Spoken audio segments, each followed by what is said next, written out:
Chapter 36. Matt stepped out of his truck behind the Salvation Army. A cluster of patrol cars formed a loose perimeter around a trash dumpster. The call had come as Matt sat down, beer in hand, with Joe at Joe's place. Matt approached the scene, taking in the yellow police tape stretched from the corner of the Salvation Army building out to a light post, and then back to the building on the other side. A group of onlookers had gathered on a nearby street corner. Sergeant Ray Deckard, a stocky veteran with salt and pepper hair and 20 years on the force, stood next to the lamppost. "Barry," Deckard acknowledged with a nod. "Appreciate you coming out." "What have you got?" Matt asked. Crime scene techs were setting up lights around a brown metal dumpster about 30 feet from where they stood. "It's not good," Deckard said. "Those two," he pointed at a pair of disheveled individuals sitting on the curb beside a patrol car, "were in the dumpster digging for boxes. The one on the right is starting a 3-year stretch in the morning for his 5th DWI. They were looking for boxes to pack up his belongings. They found more than cardboard." The two men looked as though they hadn't seen a shower in days. The one on the right, the soon-to-be prisoner, rocked back and forth slightly, hands clasped between his knees, eyes fixed on the ground. The other kept glancing over at the dumpster, then quickly looking away, as if the very sight of it might conjure something terrible. "Let's take a look," Matt said. Deckard lifted the yellow tape and Matt slipped under it, the sergeant following close behind. Together they crossed the 30 feet to the brown metal dumpster. The stench grew stronger as they approached. Matt nodded to the crime scene techs who stepped aside, giving him access. He pulled a small flashlight from his pocket and peered inside. The body lay partially covered by flattened cardboard boxes and black garbage bags. An arm jutted out at an unnatural angle. Matt moved the light upward, illuminating the face. "James Daniel," he said. "You know this kid?" Deckard asked. "He's one of the gods," Matt said. "The kid's on the news?" Deckard clarified. "That's right." "I thought the perp died. Didn't they make an arrest already?" "Apparently not," Matt said. James Daniel lay on his right side facing away from Matt, but his features were clearly visible. So was the blood matted in his hair and splashed across the back of his head. His eyes were open, frozen in what Matt could only interpret as surprise. Matt noted the lack of obvious decay. The body was fresh. He scanned the scene more thoroughly, careful not to disturb anything. No shell casings visible, no obvious murder weapon. "It looks like he took one to the back of the head," Deckard observed, sweeping his own flashlight across the scene. Matt nodded. "Execution style, just like Becky Johnson." His mind was already making connections, sorting through possibilities. "Let's talk to them," Matt said, leading the way toward the two witnesses. Matt motioned for an officer to separate the two men. The taller of the pair, Sam Whitehorse, was directed to Matt while his companion was led a few yards away to speak with Deckard. Whitehorse's weathered face bore the deep creases of a hard life. "We were only looking for boxes, I swear," Whitehorse said immediately, raising his hands as if to ward off evil or perhaps an accusation. "We didn't hurt nobody." "I believe you. I need you to tell me exactly what happened." Whitehorse rubbed his jaw. He jerked a finger at his friend. "Tommy starts a 3-year stretch for DWI tomorrow. We was looking for boxes to pack up his stuff. Neither one of us wanted to go in the dumpster, but we flipped, and I lost." He swallowed hard, Adam's apple bobbing in his thin neck. "As soon as I got in, I touched something and knew it was bad. I got the hell out of there, and we looked for help." The sergeant interrupted. "They were standing on the street corner waving like a couple of madmen. Someone called 911.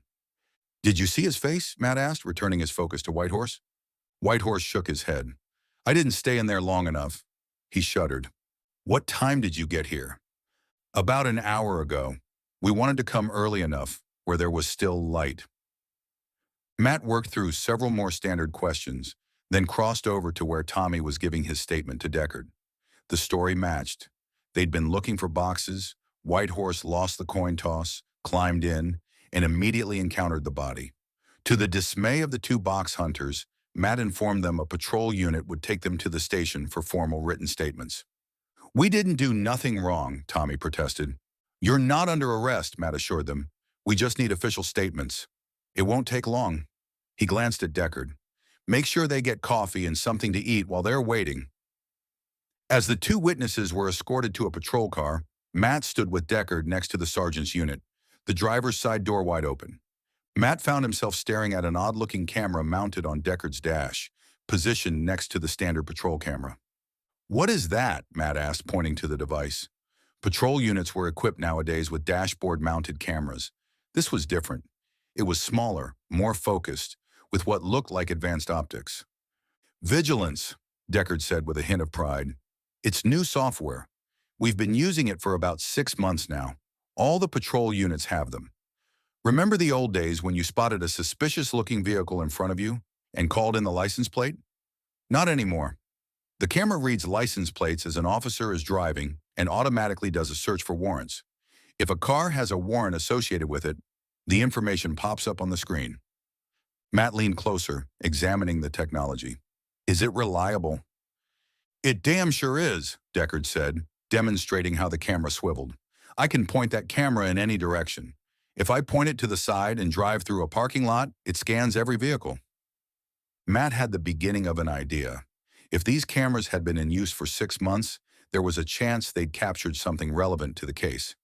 "What happens to the data?" "Beats me," Deckard shrugged. "Stored somewhere, I guess. They don't tell us the technical stuff, just how to use it." "Who's in charge of this technology?" Matt pressed. Deckard scratched his chin. "A new guy. Asian. Wong or Fong or Dong or some such thing." He snorted. "The son of a bitch sits on his ass playing with computers all day and makes 3 times what we do." Matt made a mental note to follow up. If patrol units had been recording license plate data across Vista Ridge for the past 6 months, there might be a digital trail that could help identify vehicles near the various crime scenes. It was a long shot, but at this point, he was willing to pursue any angle. The Information Technology Department of the Vista Ridge Police Department occupied what had once been a storage room in the basement of the station. Matt navigated through a maze of computer towers and tangled cables to reach John Woo's desk. John Woo had short black hair and rectangular glasses. Matt had called ahead requesting a meeting about the vigilance system. Woo had agreed to meet and was intrigued by Matt's questions. Now Matt watched as Woo tilted his head back, staring at the ceiling with an intensity that suggested he was reading an invisible manual projected above him. Matt visualized the gears turning in Woo's head as he considered Matt's question about tracking vehicles through the automated license plate recognition system. "I don't see why it's not possible," Woo finally said, lowering his gaze from the ceiling. "As to your first question, you are correct. The information on all the plates scanned ends up in a database. We don't maintain that database. The software vendor does. The next question is, can the database be searched for Toyota Camrys?" "White Toyota Camrys," Matt clarified. Woo nodded. "White Toyota Camrys. That's why we have databases, so we can search them." He frowned slightly. "But the system was designed primarily to flag vehicles with active warrants or those reported stolen. What you're asking for is more of a historical data mining operation." "But is it possible?" Matt pressed. "In theory, yes. Every scan records the plate number, time, date, GPS coordinates, and an image of the vehicle. That's a lot of data points we could filter." He hesitated. "But I don't have direct access to query the raw database that way. I think you should go to the vendor. They're experts on the software. I'm not." He pushed his glasses up his nose with his index finger. "They sell this software all over the country. This can't be a new problem for them. It is for me." Matt nodded. "Where are they?" Woo swiveled in his chair and reached for something behind his monitor. To Matt's surprise, he pulled out an ancient Rolodex, a rotating card file that hadn't been commonly used since the 1990s. The plastic contraption looked wildly out of place amid the high-tech equipment surrounding it. Matt couldn't help himself. "A technology guy using a Rolodex?" Woo looked up, a sheepish grin spreading across his face. I know," he admitted, giving the Rolodex an affectionate spin. "Everyone gives me grief about it. I just can't bear to give it up." "Here it is," Woo said triumphantly, pulling out a slightly dog-eared card. His eyes scanned the information. "You're in luck. Their headquarters is in Richardson, in the technology corridor." Matt pulled out his phone to note the address Woo was reading off the card. "I appreciate it, John." Matt drove south on Central Expressway, took the Campbell exit, turned left at the light, and entered what locals called the telecom corridor. Vigilance Technologies Inc. occupied the third floor of a five-story brown and glass building. Its logo, a stylized eye inside a shield, was etched into the glass doors at the entrance. A security guard nodded at Matt as he crossed to lobby to the elevators. He pressed the button for the third floor. The elevator doors opened onto Vigilance's reception area. The receptionist, a brunette with a sleek bob haircut and fashionable rectangular glasses, looked up from her screen as Matt approached. "Welcome to Vigilance Technologies," she greeted him cheerfully. Her eyes darted to the badge clipped to his belt. "How can I help you today?" "Matt Barry, Texas Bureau of Investigation," he said, showing his credentials. Her eyes widened slightly as she examined his badge. "Are you really a special agent?" she asked, rewarding him with a flirtatious smile. "Yes, ma'am," Matt confirmed, slipping his credentials back into his pocket. "Don't call me ma'am," she said, wrinkling her nose playfully. "My name is Deborah. What can we do for you?" As she spoke, Matt felt himself being evaluated like someone might examine a steak in the meat section of the grocery store. "I'm here about the vigilance system," he explained. "We're hoping to use it to track a vehicle that might be connected to several homicides." Deborah crossed one leg over the other, causing her skirt to ride up and reveal shapely thighs. The movement seemed calculated, and she made sure he was looking before grabbing a sheet of paper and consulting it. Deborah stood and straightened her dress, the movement allowing Matt to see the full effect of her tailored outfit. She smiled, clearly aware of the impact, before disappearing down a hallway. She paused once and looked back to make sure he was watching, offering a small smile before continuing. Deborah returned after a few minutes, followed by a man who couldn't have presented a starker contrast to her polished appearance. Bob Eccleston was short and substantially overweight, with thinning hair combed over to hide a bald spot. His polo shirt strained against his stomach, and food stains peppered the front. He carried a half-eaten bag of cheese puffs in one hand, orange dust coating his fingers. Matt tried not to generalize about people. Nevertheless, he noticed that computer gurus, as a class, seemed to trend toward the heavy side. He assumed it was the result of hours in front of a computer, combined with the steady diet of snacks and energy drinks that fueled late-night coding sessions. John Woo had been an exception to the stereotype, but Eccleston embodied it perfectly. "Agent Barry?" Eccleston extended his non-cheese dust hand. "Bob Eccleston, Senior Systems Architect. Deborah says you need some help with a query." His tone carried the faint condescension Matt had encountered before from tech specialists, the unspoken assumption that anyone not fluent in their language must be treated like a child. "Thanks for making time," Matt said, shaking the offered hand. "I've got a situation that I'm hoping your system can help with." As Matt began summarizing his problem, the need to track a specific make and model of car near multiple crime scenes, he noticed Eccleston's attention wandering. The man's eyes kept drifting to Deborah, who had resumed her seat at the reception desk, leering at her chest while Matt spoke. It took Eccleston several seconds to tear his eyes away from Deborah when Matt finished speaking. "That shouldn't be too difficult. Let's see what we can find," Eccleston said, wiping his cheese-dusty hand on his pants. "Follow me." Eccleston turned back in the direction of his office. Matt nodded his thanks to Deborah, who rolled her eyes dramatically at the departing Eccleston. "He's gross," Deborah mouthed silently, making a gagging motion. Eccleston's office was a corner space with windows overlooking the campus. He sat in an oversized chair facing three large vertical monitors. "So," Eccleston said, "you're looking for a car." Matt handed him a sheet of paper that listed 4 addresses, the location of each of the 4 bodies.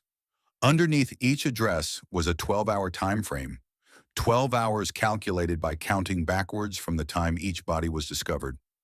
Eccleston squinted at the list. "Exactly what are you looking for?"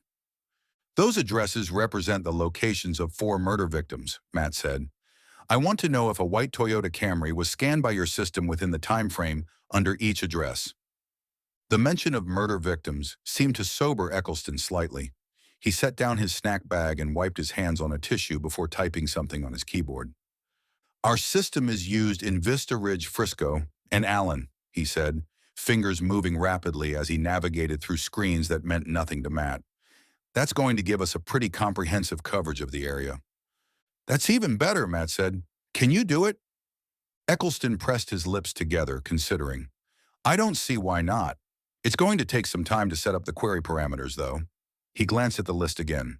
Here's another question. Distance?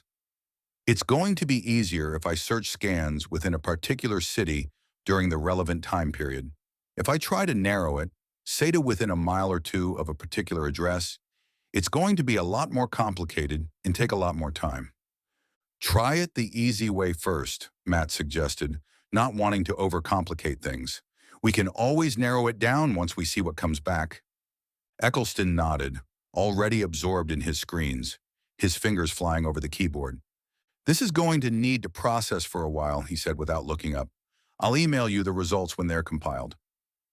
Matt provided his email address, which Eccleston entered without acknowledging. Anything else you need? Matt asked. Eccleston stared at the screen, ignoring him suddenly. You can find your own way out, I'm sure.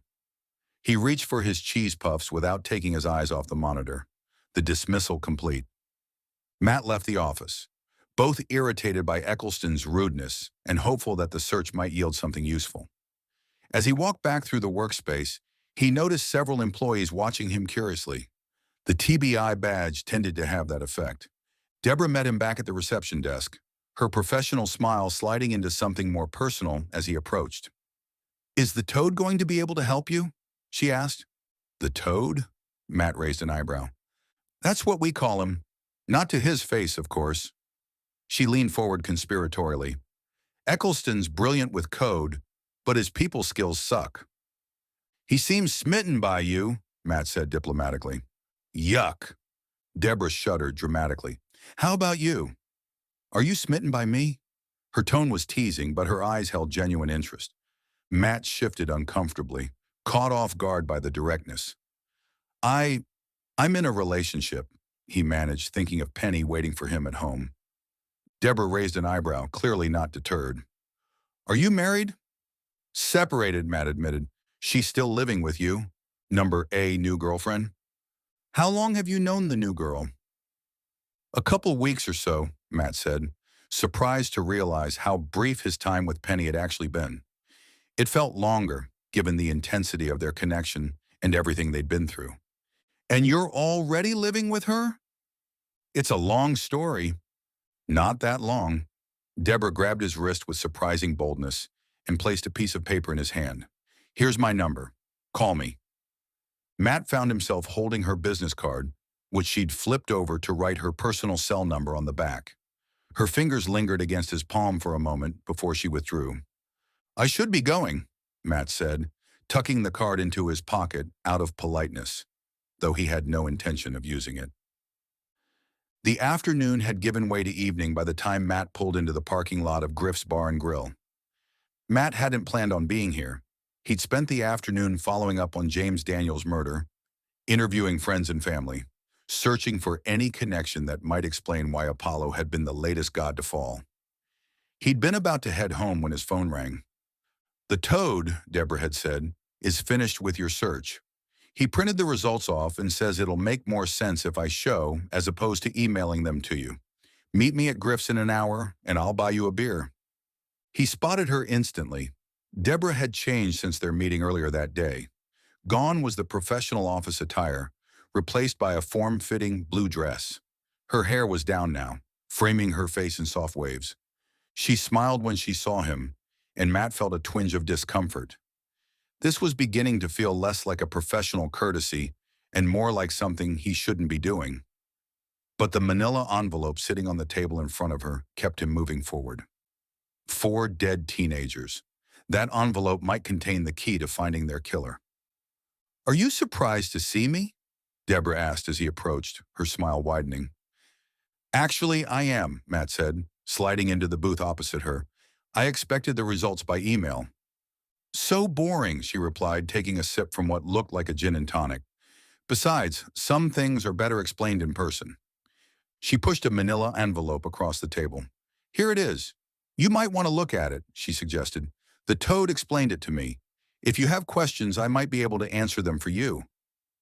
Matt undid the clasp and withdrew 4 stacks of papers, each stack held together by a paperclip.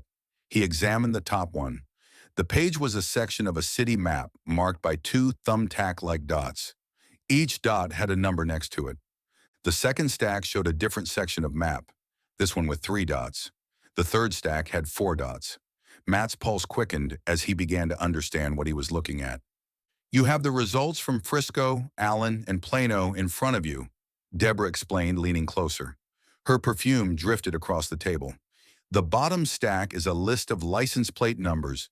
The numbers correspond to the dots on the page. Matt flipped to the last stack and found a spreadsheet listing plate numbers, timestamps, GPS coordinates, and grainy images of vehicles. He said to tell you he did not narrow the search because there were only 20 results in the relevant time periods. 20 results. 20 white Toyota Camrys spotted near their crime scenes during the critical time windows. Far fewer than Matt had expected, and a manageable number to investigate. Matt fought the urge to run back to the office and start running license plate numbers through the system. Thank you, he said.